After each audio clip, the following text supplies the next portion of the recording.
పేరు సురేష్ణ.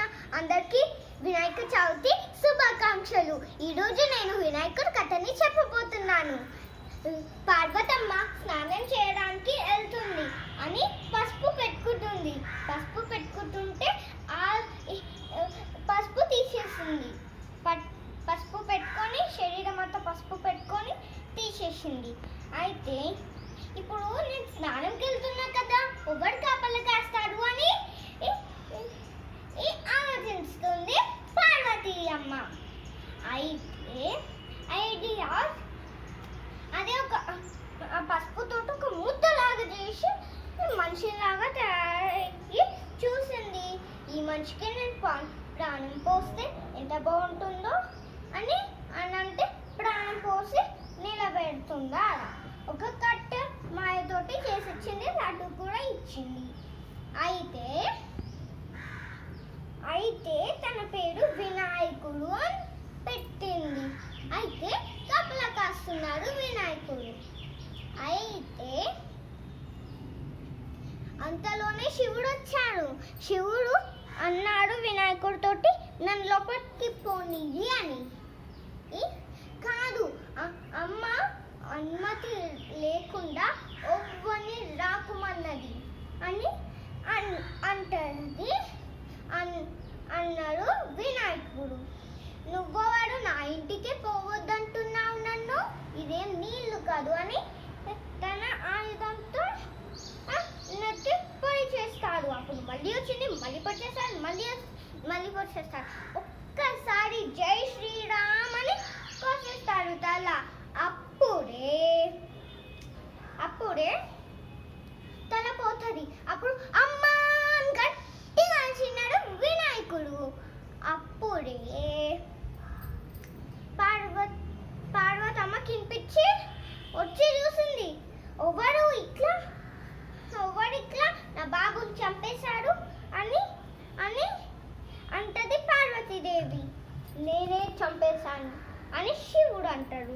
ఎందుకు చంపేశావు అని పార్వతీదేవి అంటది. ఎందుకంటే నేను లోపలికి రానివ్వట్లేను అని తన అరుపులు విని విష్ణుమూర్తి ఇంకా బ్రహ్మదేవుడు వచ్చాడు. వస్తే వేరే ప్రాణాల తీసుకొని పెట్టు అని అంటాడు. అదేంటి, నా ఆయుధంతో పొడిచిన తల ఇంకెప్పటికీ రాదు, వేరే తల తీసుకొని ప్రాణం పోయి అని అంటాడు బ్రహ్మదేవుడు. సరే అని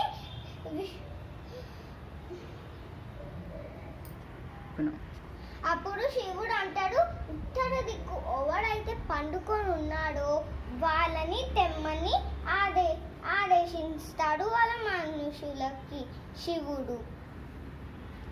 అయితే ఉత్తర దిక్కు ఎలిఫెంటే పండుకొని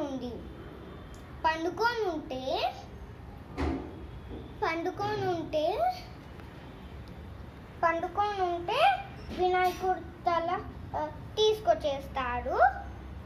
తీసుకొచ్చేస్తాడు వాళ్ళ మనుషులు. శివుడు వాళ్ళ మనుషులు తీసుకొచ్చేస్తాడు అని శివుడు చేతిలో పెడతాడు. శివుడు అది వినాయకుడు తల వేస్తే ఎలిఫెంట్ తల పెట్టి ప్రాణం పోస్తాడు. ధన్యవాదములు. పార్వతీదేవి అంటది, ఇట్లా నా బిడ్డకి ఎవడు మళ్ళా పూజ చేస్తాడు, అసలు పూజనే చెయ్యడు అని పార్వతీదేవి అంటారు. ఎవడు భూలోకంలో అయితే ఉన్నాడో అందరూ ఫస్ట్ వినాయకుడికే మొక్కాలి అని శివుడు ఆదేశం. అయితే